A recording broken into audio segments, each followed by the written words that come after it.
Look at Jamaica's national coat of arms. Two figures hold up the shield, a man and a woman, both depicted as Taino, the island's original indigenous inhabitants.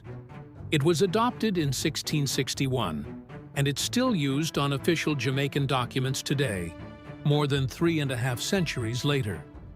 For that entire span, that image has quietly told every Jamaican and every visitor the same story: that some thread of the Taino, despite everything that happened to them, must still be woven into the bloodline of the island they once called Jamaica.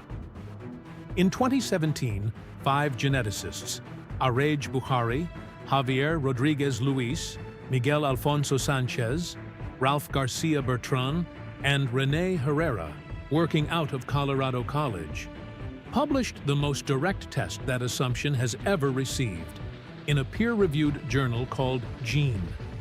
They didn't estimate, they didn't guess.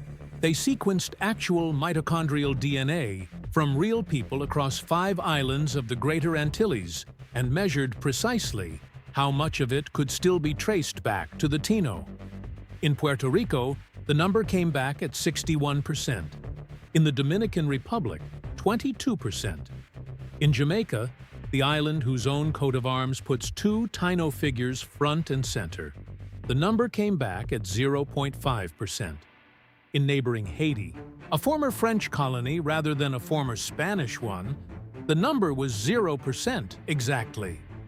Jamaica and Haiti were so close to indistinguishable from each other on this measure that the researchers' own statistical test found no meaningful difference between them at all, while both sat worlds apart from their Spanish-colonized neighbors. Tonight, we're going to explain exactly why Jamaica's story diverged so sharply, what actually did build the modern Jamaican genome, one place where the Taino thread might genuinely still survive against the odds, and because this is the part every other version of this story leaves out, which real, documented Jamaican surnames connect directly to every single layer of it. Here's what most people never got told about how this kind of research actually works. Mitochondrial DNA passes down the maternal line only, mother to daughter, essentially unchanged for thousands of years. That makes it one of the cleanest tools scientists have for tracing exactly which women contributed to a population's ancestry generations later, with almost no distortion. The Bukhari team tested this across all 5 major islands of the Greater Antilles using the same method, the same markers, the same rigor, which is exactly what makes the Jamaica result so hard to argue with. It's not one lonely study. It's a direct apples-to-apples comparison, and Jamaica came back an outlier every single time.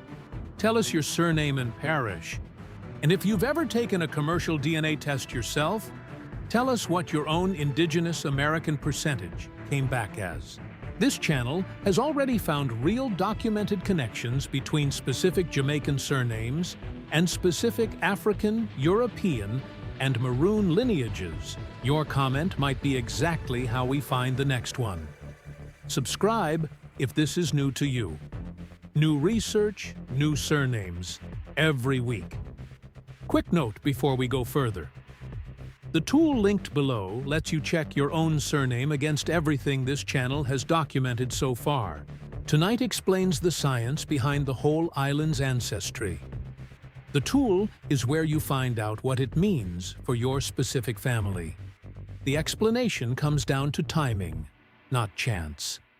In Puerto Rico, Cuba, and the Dominican Republic, the earliest and most intensive period of Spanish colonization overlapped directly with a period when a substantial Taino population was still alive. Brutally exploited, forced into the encomienda labor system, dying of introduced European diseases they had no immunity to, but still present in large enough numbers that intermarriage and admixture with Spanish settlers left a genetic signature. Spanish colonial society never fully erased at the population level. Jamaica's timeline broke differently and more brutally. Spanish colonization here coincided with some of the most severe waves of the broader Taino population collapse across the whole Caribbean. A demographic catastrophe historians consider one of the most severe in recorded human history, whatever the exact pre-contact population estimates turn out to be. By the time the English seized the island from Spain in 1655, roughly a century and a half after Columbus first landed, the surviving Taino population had already been reduced to the point where many historical accounts describe them as effectively gone from the written record entirely. The demographic catastrophe happened first, decades before the English colonial period that actually built modern Jamaica's population even began. The population that followed under English rule simply had almost no one left to inherit from, which is the single biggest reason Jamaica's result looks nothing like its Spanish-colonized neighbors, even though all 5 islands share the same deep Taino history before Columbus ever arrived. There is one place this question stays genuinely open: the Maroon communities of Cockpit Country, including a Kampong town, whose treaty with the British in 1739, after Captain Cudjoe forced an empire that couldn't beat him to negotiate instead, secured land and self-governance that lasted for centuries of relative isolation. If any Taino lineage survived anywhere on the island, this remote, defensible terrain is the single most likely place researchers would still be able to find it. In 2015, geneticists Nicole Madrilejo, Holly Lombard, and Jada Ben Torres tested that exact possibility directly, sequencing mitochondrial DNA from 50 individuals with documented genealogical ties to a Kampong town. 96% of the samples came back African, the same overwhelming pattern found across the rest of Jamaica. But 4%, 2 individuals out of the 50, carried a genuinely indigenous American lineage, haplogroup B2, a marker found throughout the Americas, but nowhere in the Lesser Antilles, only in the Greater Antilles chain that includes Jamaica. Neither of those 2 people had any record of recent ancestry moving into the community from outside.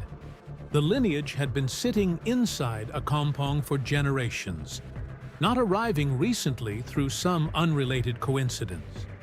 A follow-up study went further, testing the paternal line through Y chromosome analysis, and found something that complicates the story instead of simplifying it. There was no indigenous paternal lineage at all. Instead, nearly a third of the men tested carried Y chromosome markers of Eurasian origin. Haplogroups researchers connect to Western European and South Central Asian populations, respectively. The maternal line preserved a real, if faint, Taino thread. The paternal line told a completely different story, involving ancestry the researchers themselves describe as still not fully explained. Genuine indigenous ancestry survived specifically through a kampong's women, not its men. And even now, this remains active, ongoing, unsettled research, not a closed case. If Taino ancestry is nearly undetectable across the general population, the African side of the story is the exact opposite. Overwhelming and, as this channel has already shown, considerably more specific than a single number. Genetic studies consistently find that 78 to 90% of the average Jamaican's ancestry traces to West and Central Africa, a direct, permanent, measurable legacy of a transatlantic slave trade that transported hundreds of thousands of enslaved Africans to the island across more than 2 centuries of British colonial rule. And it isn't one undifferentiated signal. A separate, named study, Newman, Deason, Pizzolatus, Salas, and Macaulay, publishing in Slavery and Abolition in 2013, found something almost as strange as the Taino result, despite the Bight of Biafra sending more people to Jamaica by raw shipping volume, especially in the trade's final, largest decades. It's the Gold Coast, modern Ghana, that shows the strongest genetic signal in Jamaicans alive today. The researchers' own explanation traces straight back to language. Jamaican patois carries deep, measurable influence from Akan and Twi, the languages of the Gold Coast. Duppy, the word for ghost. Nyam, meaning to eat. Even Anansi, the trickster spider at the center of Jamaican folklore, told to children for generations, whose name simply means spider in Akan. That linguistic and cultural overlap likely gave Gold Coast arrivals a narrow but real survival advantage across generations of plantation life. Fewer people arrived from Ghana than from Biafra, but more of them lived long enough to have children whose children are still here today. This is exactly the population Nanny of the Maroons came from, of reported Akan origin. The only woman among Jamaica's national heroes, her portrait on the $500 note, having led sustained resistance against British colonial forces in the early 18th century.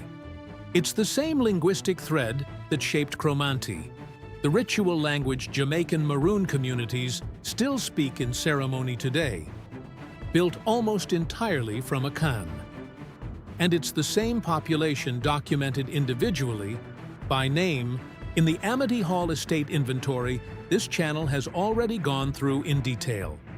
227 real people recorded in 1820, several of them still carrying, in the record's own remarks column, the original Akan day names given to them before baptism. Kudjo, a boy born on a Monday. Kwashi, a boy born on a Sunday. Kwamina, a boy born on a Saturday. Names that survived the entire Atlantic crossing completely unchanged, right up until the moment a British clerk wrote them into the very same document that later became the receipt this channel has spent months learning to read. European ancestry makes up roughly 10 to 20% of the average Jamaican genome, depending on the specific study and population sample, and the way it entered the population is not a comfortable story. Unlike the Spanish colonies, where at least some early admixture happened through intermarriage with a still substantial Taino population, Jamaica's European genetic contribution overwhelmingly reflects the systematic sexual exploitation of enslaved African women by the white plantation owners, overseers, and colonial authorities who held total legal and physical power over them for roughly 2 centuries. The genome itself preserves the proof, and this is one of the parts of the science that most casual retellings skip entirely.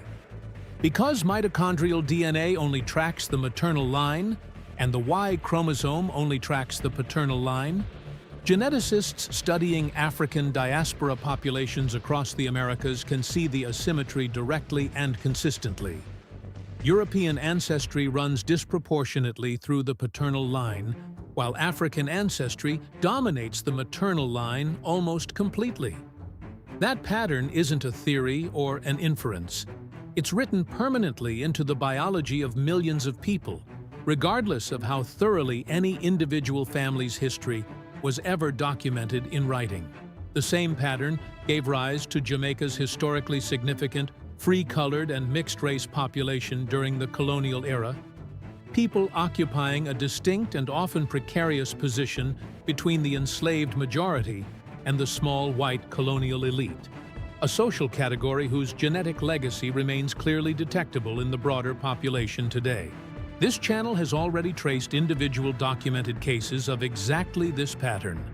The compensation records, the almanac entries, the estate ledgers where a white surname and an enslaved woman's presence sit on the very same page, sometimes the same line. 2 more threads run through Jamaica's genetic story that rarely make it into the popular version, and both come from a chapter of Jamaican history that starts only after slavery legally ended. When British emancipation reached full effect in 1838, plantation owners needed a new source of labor, and they found it through a system of indenture. Tens of thousands of contracted workers arrived from India starting in 1845, and smaller but still significant numbers arrived from China later in the 19th century. Their descendants remain a small but culturally vivid part of Jamaica today, visible in food, in prominent family names, in the island's broader cultural identity, even though their overall genetic contribution stays modest against the overwhelming African majority. And Jamaica was home to a genuinely significant Sephardic Jewish community. Merchants and refugees who arrived during both the Spanish and English colonial periods, some fleeing the Inquisition in Spain and Portugal directly, practicing their faith in secret behind Catholic baptism for generations before the English conquest of 1655 let them finally surface. This channel has already traced specific surnames documented inside that exact community. Names that, on the surface, sound completely, unremarkably English, hiding a documented Sephardic thread that most of the people carrying those names today have never been told about at all. One thing worth saying clearly before we close: every number in tonight's video comes from real, named, peer-reviewed research. But mitochondrial DNA only ever tells you about one single lineage, your mother's mother's mother, stretching back in an unbroken chain. It says nothing about the dozens of other ancestral lines feeding into any one person's actual family tree. A 0.5% population-wide statistic doesn't rule out Taino ancestry for any specific individual family. It just means that, at the population level, across the maternal line specifically, the signal is close to undetectable. The full picture of any one family's ancestry still requires exactly the kind of parish-level, document-based research this channel does every week. Jamaica's own coat of arms has quietly preserved a memory the DNA itself can barely find anymore. Not because the memory is false, but because the demographic collapse that erased the Taino from the genetic record happened before the English colonial period that shaped the rest of the island's population even began. What actually built the modern Jamaican genome was the forced transportation of West and Central Africans across 2 centuries of British rule, layered with a European contribution that entered the population through exploitation rather than choice, with Indian, Chinese, and Sephardic threads woven in later and still visible today. And in one small, isolated corner of the island, the women of a kampong town specifically, not the men, the Taino thread that vanished almost everywhere else, may genuinely still be holding on, 4% at a time, exactly where 300 years of relative isolation gave it the best possible chance to survive. Drop your surname and parish below, and go check your own name using the tool linked in the description, because every percentage in tonight's video is a population-level average, and the only way to find out what any of it actually means for your specific family is to go look. Jamaica's coat of arms has been telling the same story for 365 years. Tonight, for the first time, you know exactly how much of it the DNA can actually confirm, and exactly which 50 people in one small mountain town might be the last place left where the rest of that story is still true.